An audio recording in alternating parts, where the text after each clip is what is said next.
Welcome to the 150th episode of the Driller Newscast. I'm your host, Yordy, and this is such an amazing opportunity. This is your update on the news, stories, and policies impacting the drilling and construction industry. Yes, in this strange time, drillers are still drillers, and real drillers are always right. Now at thedriller.com, a better lead driller has taken his rightful place at the controls. However, he uses his driller knowledge to drill into the news, stories, policy, and people impacting the drilling and construction industry. Welcome everybody to the Driller Newscast, 150th episode. Wait, there's been 150 episodes and the two best, most viewed, most successful were hosted by me? Get it together, Miss Publisher and Johnny Cool Editor. What, does he do it for half the rate? That cut rate hack host, Yordy? He can't even pronounce our friend at the OGA, Paul Frith, properly. Hey Brock, it's Frith, not Firth, you ass. For this episode, which I would like to title, get this right, Johnny Cool, Exit Interview.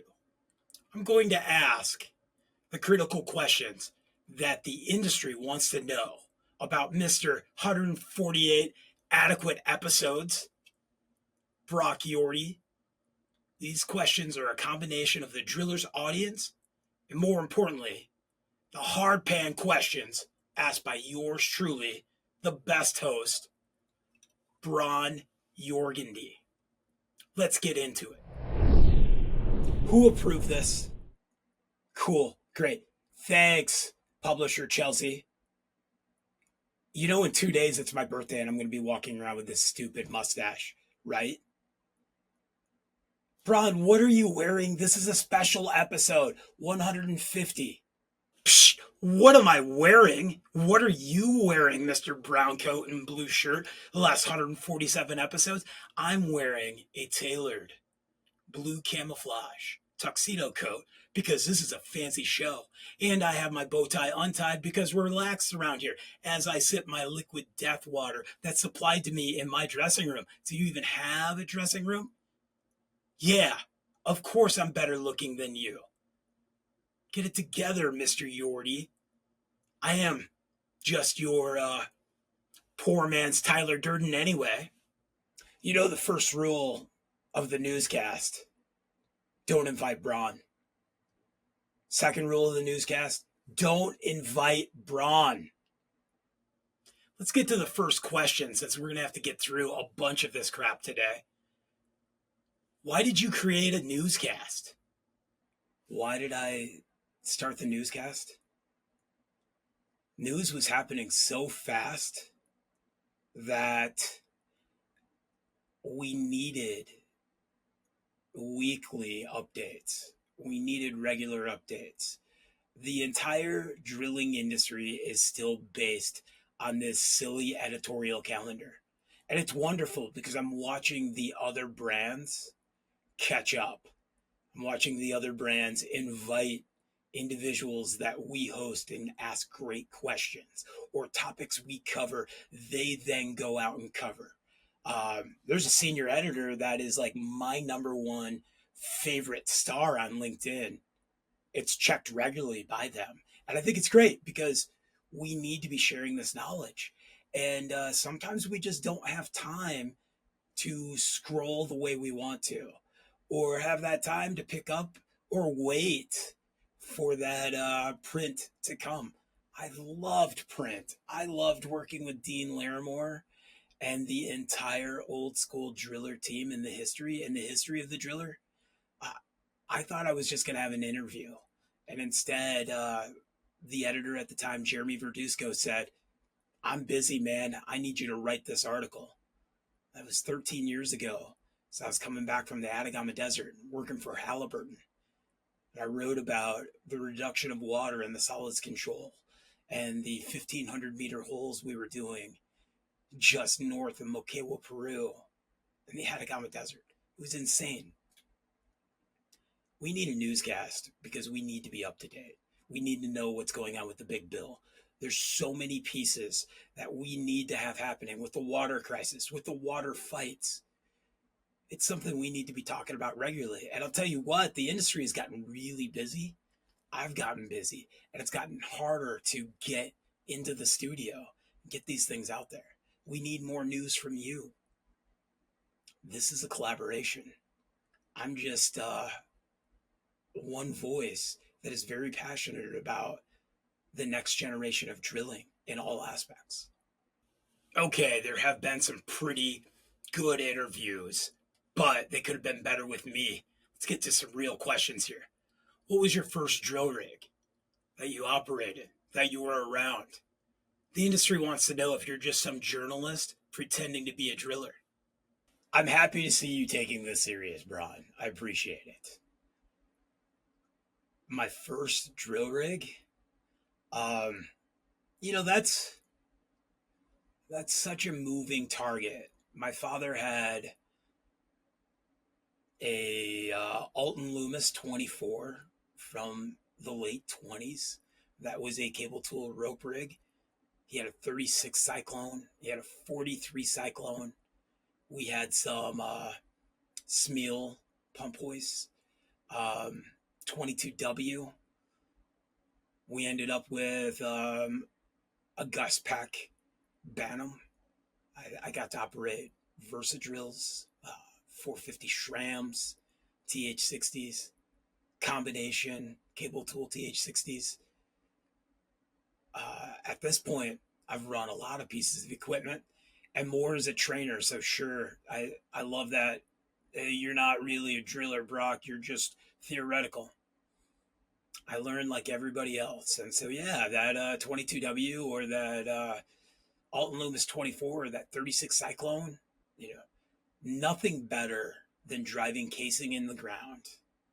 And my grandfather and father had converted these rigs to jetting rigs. So it was a great method for Southwest Michigan of using, you know, a maul to drive casing into the ground. And instead of going in and stomping a slurry with a bit and then bailing it out, you would go in with a bit on 2-inch well casing on an old King swivel hooked to a gasoline pumper and a 100-gallon water tank, and you would jet all the material up out of the ground, the clays, the rocks, the sands, the gravel.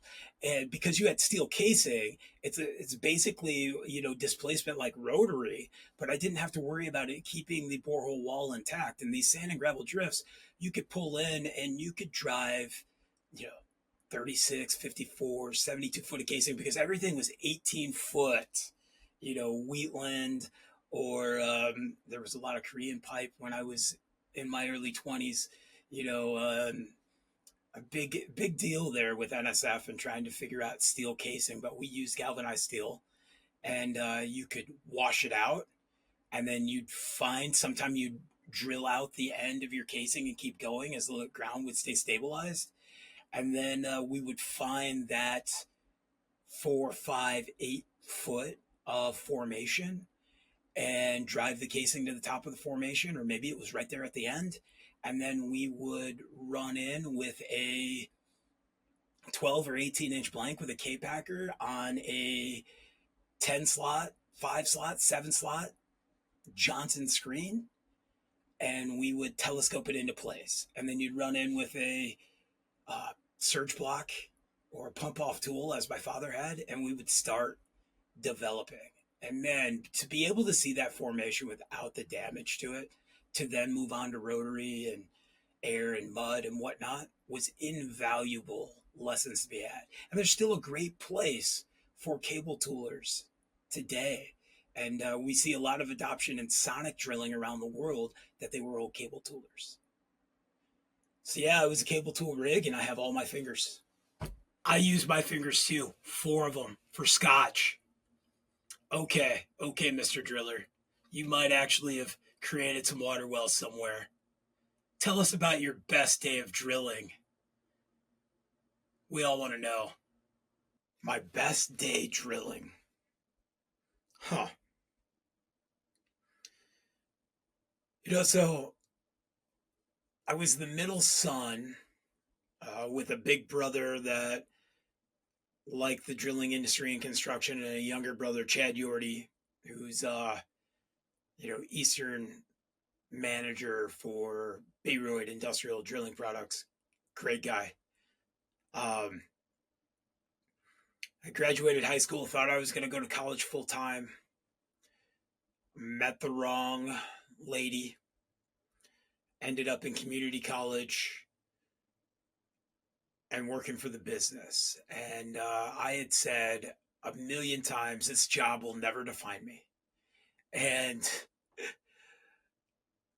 we had the summer and fall. Like I said earlier, in 2 days I turned 45.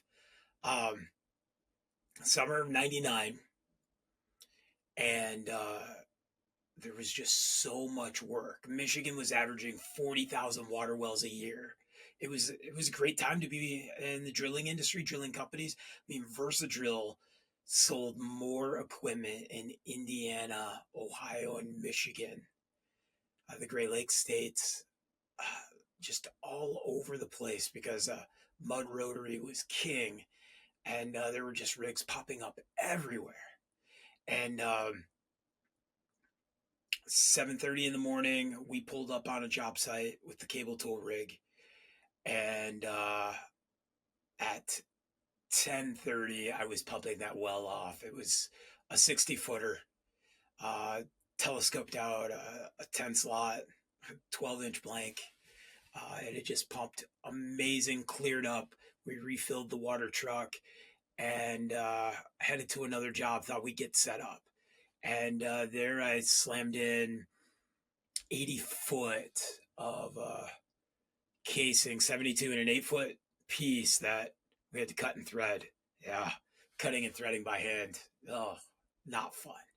And we drilled out the end and set another 10 slot. And by heck, 4 o'clock, we were pumped off and done. And my dad looks at me and he goes, "What do you think, son?" And I go, "Can we get one more?" And, it's summer, it's late hours, it's July. And we went and set up and we drove another 54 foot of casing. And we called it an evening because, it was just getting late. And so 2 3/4 wells, just sand and gravel, shallow. I know it's kind of funny, but um, that was when I bonded with my father. As the middle son, um, we had horses, and my mom was a great horse trainer. So I baled hay and worked in the family business when I can. But that was my best day of drilling. And sure, I've had some cool ones across drilling projects all over the world, but that's my most memorable. I can't pick on you about that. Next question. You always seem to have the answers to the technical questions. Great questions for interviews. Who wrote this question? He's not good at interviewing. He doesn't even know how to pronounce people's last names. It's Frith, not Firth. You should be apologizing to Mr. Frith. Get it together, man. Paul's a good guy. In reality, who taught you the knowledge that you have? Question comes from the audience. Thanks, Bron. Yes, I screwed up Ontario Geothermal Association's point man, driver, advocate, Paul Frith. I called him Firth, I think 3 times in an interview, and he was so Canadian polite, he didn't stop me, or we were having so much fun. And I'll tell you what, yeah, in the newscast, there's been plenty of times where I'm like, how do I pronounce that individual? Um, it's not like executing microsecond decisions in drilling that you have to be right or wrong about. So, answers. who taught me? It's a long road. Nate Delahunty with Matrix Drilling Products would always quote ACDC along with Greg Piercy marketing for Matrix. It's a long way to the top if you want to rock and roll. Um, Drilling's tribal and self-taught, and as I give this answer, I can look behind my monitor and see, my drilling manual from the Australian drilling workshops, or groundwater and wells, or drilling fluids processing and handling, or Marvin Glockfelty's Art of Water Wells, or Hydrogeology Handbook. There's so many out there. Operational stages of the well. But I interned for Bayreuth in between my junior and senior year of high school, not high school, of college. And it would have been really cool to, no, I wouldn't have been. I didn't know what. And I'll tell you what, this is a perfect segue there. Drilling for my father's company, drilling in West Michigan and Indiana and whatnot, I thought I knew it. I'd been to a week-long mud school in Houston, Texas for Bayreuth. I'd been to professional development all over the place. I had my driller ego. My nickname was Brock Smash. I had things figured out. When the housing market slowed down in Michigan before the rest of the country in the early 2000s, I had an opportunity to go to college full-time. And when I did it, drilling's not going to define me. So I decided I wanted to go become a director. I wanted to do movies. I wanted to do something. Ironic, right? That we have a newscast and Ask Brock, those type of things. But getting into groundwater science and geology and hydrogeology and applied science and physics at the same time, because I loved this industry, I started learning things and nuances and how to work with scientists. And then when I got that internship, everything I thought I knew about drilling in my little bubble was adequate, but it wasn't great. And my roots from the global manager of Bayreuth today, Ed Anderson, to Halliburton Industrial Drilling Products manager or president, Bill Peak. I mean, as an intern and coming in, Jeff Miller, who's the tippy top of Halliburton, was the head of Bayreuth. And then I started asking questions and I started volunteering on projects. And more importantly, I volunteered on a lot of failing projects in Mexico and Latin America and other places. And I learned that the best tool is the most readily available tool. And when you think about that as the best tool, the most readily available tool, you have to change the parameters, the science, the physics, the uphole velocity, the density of a fluid that you're trying to displace, the type of cuttings you're cutting. Because it is cool when you go to an oil field school that I got to go to after college and spend months learning all the technical aspects of bit hydraulics and solids control, and drilling fluid dynamics, and everything that goes into engineering drilling fluid solutions. When you're in the middle of nowhere, the best rig is the rig that's there. And now it's trying to figure out how much time and what it's going to take. Because sure, if I had that checkbook and I could just go and go, hey, I need a triplex pump that's going to do 2,500 gallons a minute, or I need these two 1,650 CFM compressors, or I need this big dual rotary rig. But no, we use the tools we have. And so our tribal self-taught knowledge is very important to who we are as drillers and who we are as industry professionals. But one of the biggest pieces to that is understanding that every success and failure you need to write down. And Bob Brown, who was business development manager, and many other pieces of the industry, along with other great men and women I worked with, a shout out to Andy Schumacher and John Christ and Jack Sowers and Dave Donald, Kirby Donald, and just so many, Jeff Blinn, Brian Coles, Gary Williams, Ron Peterson, who just passed away. These individuals bestowed a ton on me. And then I got the opportunity to go work at Jeffco with Charlie Cunningham. And I spent time before that with the military and lab, and every piece of it, I checked my ego. And it gets much easier the older you become, but take a breath, check my ego, and I'd learn something, and I'd write it down. And hell, 13 years ago, writing it down when Bob Brown challenged me to do that in the Atacama Desert, is how I started writing articles. And you can be writing articles, and that's a big piece. And I think Bron, you're finally getting into some pretty good questions as you bust my balls on not being able to pronounce our good friend Paul Frith. But we got a lot of drilling to do, everybody, and I appreciate it. Directing. You can't even direct your way to the right platform. You go to the helper side because that's where you should be. Good thing you didn't go to Hollywood, kid. You never made it. Question 5. Why do you push so hard for more regulation and more oversight? We're drillers. We got this. I push so hard for better regulations and oversight because Mother Nature did a hell of a job of layering this beautiful filter that for the most part is protecting our most vital resource, which is water. Drilling progresses civilization by us being able to harness these resources, and the most important one's water. And as I see geothermal projects happen, or I see regulations taking place, or I see aquifers being depleted, data is king. I just said this last week to the United States Geological Survey in New York on a project they're doing.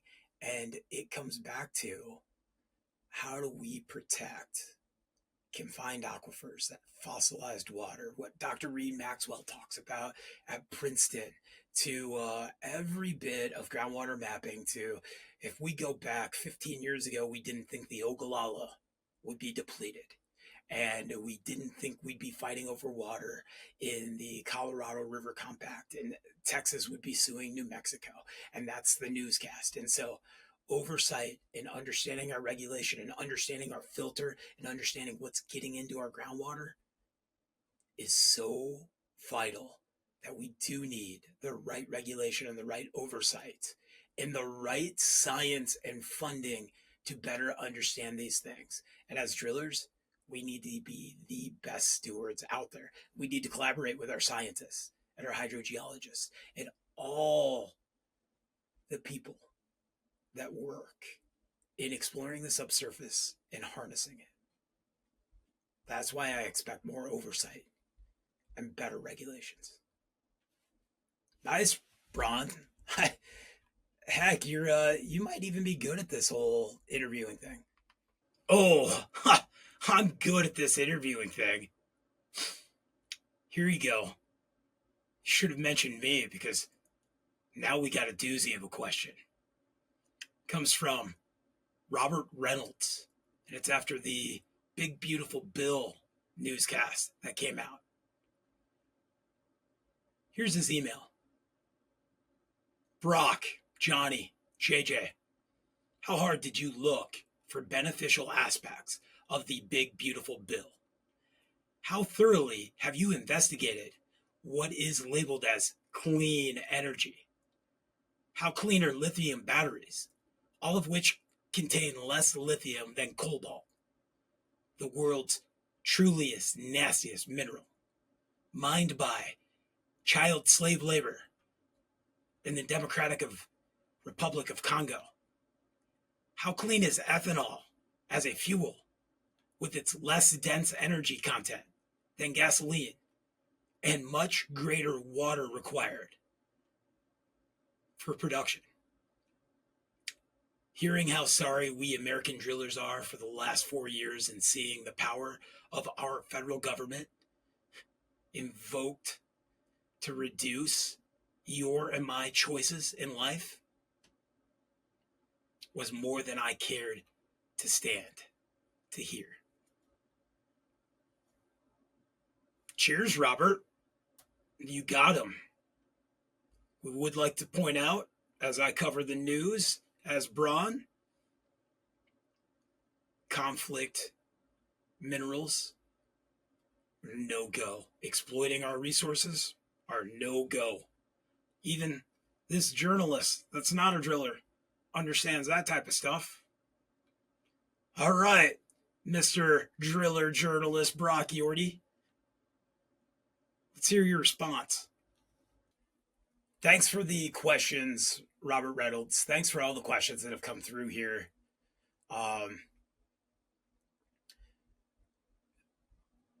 So, how hard did we look at the beneficial aspects of the big, beautiful bill? Sure, there are always big budgets to be cut. And the question of how thoroughly do we investigate what's labeled clean energy?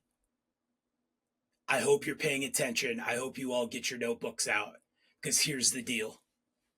The Farm Bill hasn't been renewed since 2018, which has water, rural energy co-ops, meaning power lines, infrastructure, what helps our farmers, everything.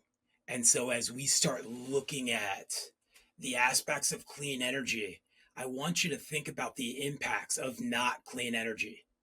And that if we're going to argue, oh, tier 4 is doing this, or DEF is doing that, or greenhouse gases, here's the deal. The reason we're cutting back to the 2000s numbers for greenhouse gases because that's what we need to balance what can be absorbed through the atmosphere and released, what can go into the ground, what can be recycled, what we can do. And so we are at a maximum critical moment because we're 24 years and 6 months from our 2050 goals. And it's already been proven that we're going to hit 3.1 degrees Celsius. And you can go back in the newscast and you can look and you can listen because the whole thing about the Northwest Passage and Greenland and Canada and everything we're talking about right now is because it's our new breadbasket. Because as we've just watched week of 100-degree temperatures, while there's also a winter storm happening at the same time last week in Idaho and Montana, the jet stream dipping, the fact that there are more severe tornadoes heading through the Columbus and central Ohio and Kentucky area, the massive floods. So, yes, you are absolutely right. Lithium's horrific. And if you've noticed, we now have alternative batteries from salt to graphene to there's lots of other designs outside of lithium. Lithium was never the end game. The same as oil and gas cannot be our end game. The same way Mother Nature is taking care of us. The advocacy for the big, beautiful bill that is shit that is still being fought right now was the fact that 25C, the home energy tax credits, those were blue collar jobs, Robert. Yeah, those were men and women and companies who invested in doing better siding and better insulation and better windows. And Americans could afford them because there was a 30% tax break. So as we want to glorify or blow apart the obscenity of what's happening in the industry on making sure guppies have pronouns or whatever the insanity that I hear of people who are supposed to be our elected leaders in the House and the Senate and the White House. What I do know is that the American Home Builder Association and many contractors across America invested billions of dollars, $3 billion into building to have solar, to have better roofing, to fight what? Not climate change, extreme weather, so that we can have grid resiliency. And why I'm so upset is because that home energy tax credit was for geothermal drillers or water well drillers that diversify. And according to Water Systems Council, the average drilling company drills a minimum of 42 geothermal wells a year, maybe 60. I don't have that directly in front of me, but I want you to think about this, that there are many opportunities because there's only 14 million private water wells left in the United States. And that's down from 16 million just a few years ago and 20 million a decade ago.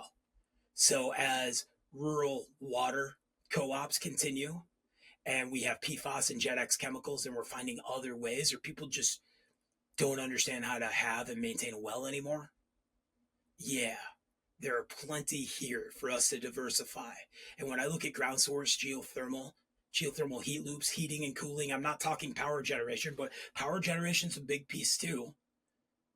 This is what we need to understand, is harnessing that constant temperature of the ground. The same reason we have good, cold groundwater coming out. For the most part, the deeper we get, the warmer it gets. That exchange, as we saw the massive heat dome that just hammered the heck out of us and continues to hammer us, all those air conditioners that came on that are using electricity, that are using outdoor air to exchange, that peak demand is what we're trying to curb. And that 30 to 40% curb of that peak demand, and everybody having the availability to heating and cooling, especially equitable cooling, because geothermal allows for that. That's what I'm upset. So the clean energy I want is proven, and water well drillers are doing it. And the idea that I've done this 51 years, I respect that. And so did my father, and so did my grandfather. And there's many great legacy companies. But I'll tell you one thing, I'm also watching big companies come through and buy up mom and pop companies because we can't get smart enough to diversify and understand that the game has changed and that homeowners are expecting different things. And this is our opportunity. And losing that 30% is going to greatly impact the opportunity to make more money. As we see an email come out that says, your homeowners can't afford your well, let's just finance it or let's get a grant for it. How is that any different than what's happening with the big, beautiful bill cutting? So I appreciate, and you know what? You took the time to reach out to us, and I want to see you at NGWA or at Jubilee or wherever. I want to have a cold beverage of whatever choice, and I want to hear you more, and I want to have the discussion. But for me, sure, there are some pieces in there, but from a contractor, blue collar individual of all of those, and there's only 8.25 million of us out of the 171 million that work every day. We do $3.5 trillion worth of business, by the way. That's pretty good. But it all comes back to, what could we have given more and made our homes more resilient to lower the cost so they can afford the maintenance to their well, so they can afford everything. Geothermal heat pumps are not exposed to the weather. It's not like that other heat pump that has a weird house over top of it. And when we get into extreme weather, we have issues. So that's what I'm bummed out about. And as I see the other end of this bill come back out and they're talking about leasing opportunities for geothermal systems, they understand that it works for big buildings and for anybody that's on the big commercial side, but they're taking it away from the homeowners, the people that want to invest in their homes. And that's money out of our pockets. Thanks. I appreciate the email. Oh, yeah, you're pretty passionate here about this geothermal stuff, this sustainability stuff, but it's time to drill, baby, drill. It's what we need out of our audience. And you keep this up, you're going to have a whole bunch of extra time. When I take over the newscast as the more fun, happier host, drinking his liquid death water that murders your thirst, no microplastics. Slow down, Mr. Yordy. Or Mr. Yorgandy. Be a permanent host of this show. What are you going to do then? No, Bron. We can be professionals an adult and have discussions. And at the end of the day, being a driller is bipartisan. And it's important for us to be able to provide water because it's life and it's divine, and to provide energy and to provide natural resources responsibly. And so I appreciate your feedback on me being too hard to the industry or whatnot, but you can be the fun one that I'm still trying to question why your hair and mustache is much darker than me. Like you found the fountain of youth, like my buddy Mike Epley with Keystone Rigs. So many people that I want to say thanks to: Dave Schulenberg, Jeff Williams, Robert Meyer, Colt McCarthy, Jake. Um, I'll still love you, man. I know you're out coaching baseball and you're doing your stuff, but Jake Fletcher did some major impacts to the driller and really gave us some great insight. And we miss you. JJ Smith, great. So, what am I going to do with all my free time, Bron? Probably damage control on your ego and what you got going on. Episode 150, it was such a fun time. And there's so many out there that we need to start snipping up and putting out to, smaller TikToks or whatever. Yeah, now I must be going crazy. But I'm talking about how this can be the possibility. Um, we need you listening right now to contribute to the driller in an email, in an article. Want to come on an interview? We have the Driller Ego Awards coming out later this year, and that is an award for a driller, an engineer, a geologist, and an operator. So that's where the ego comes from, and that's going to be a big thing. We're bringing back Ask Brock. We have Johnny O'Donnell, who is embracing this industry and loving the hell out of it, and he wants to talk to you. We got to find out what John Schmidt's up to. He's our cable tooling guru, and hats off, one of our longest contributors ever. I'm going to send it back to you, Bron, to close this out. It's a little ridiculous how this all came to be, but it was fun. Thanks, buddy. Fun? This is all natural. This is what happens when you spend your time in Hollywood drinking good, sustainable water out of a can, and then drinks that use 4 fingers because I have all 10 fingers. Sometimes I make 2 drinks at once. Yeah. Ego award should be ego for host, because I clearly win that one. Yeah. 150. Congratulations, driller team. Hey, Mr. Yordy, as you were naming all these great influencers, you forgot Mr. Dave Bowers, him and I will be starting our own podcast, the Dave and Bron Show. It'll be way more fun. What do you think of that? Okay, I hear I have to wrap it up. Thank you from Bron, from Chelsea Yordy, the publisher, from Johnny O'Donnell, the editor, from the entire Driller production team. Shout out to Harrison Smith. He always makes me look good. Brianna always gets things out. We got Jeff in the background. We have Jasmine. We have so many great professionals at BMP supporting this and creating content and helping us drive this wonderful newscast, which could be so much better when you give me that host award for the Driller Ego award, and we move on. Congratulations, everybody. Let's open up a whole 12-pack of this water. hydrate to be great. Continue liking and subscribing and submitting hard questions and asking us to do more. So we can get some real journalists on the payroll and host and anchormen like yours truly. 150 episodes and I was part of 2 of them. Let's see what happens in 151.